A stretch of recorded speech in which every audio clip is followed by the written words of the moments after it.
সরকারের টাকা নেই, কারণ এ টাকা আমরা খরচ করিনি, আমাদের জন্য দেনা হয়নি।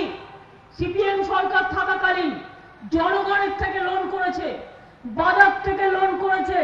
কংগ্রেস সরকার লোন করবার ক্ষমতা দিয়েছে, কংগ্রেস সিপিএম এর আন্ডারস্ট্যান্ডিং ছিল, তারা সেই লোন করেছে। কংগ্রেস সেই টাকাটা কেটে নিয়ে যেত। 2011 সালে যখন আমি ক্ষমতায় আসি 20,000 কোটি টাকা কাটতো। কংগ্রেস সরকারকে বারবার বলেছিলাম টাকা কাটাটা বন্ধ করো, কিন্তু করেনি। তদানীন্তন প্রধানমন্ত্রী মনমোহন সিং বলে যাবার পরেও 2011-12 কেটেছে 20,000 কোটি টাকা, 12-13 কেটেছে 21,000 কোটি টাকা, 13-14 কেটেছে 25,000 কোটি টাকা, আর বিজেপি সরকার আসার পরে কেটেছে 28,000 কোটি টাকা। আর আসছে বছর আমার দেনা বাবদ কাটবে 30,000 কোটি টাকা। 28,000 কোটি টাকা দেনা দিতে চলে যাচ্ছে সিপিএম এর দেনা।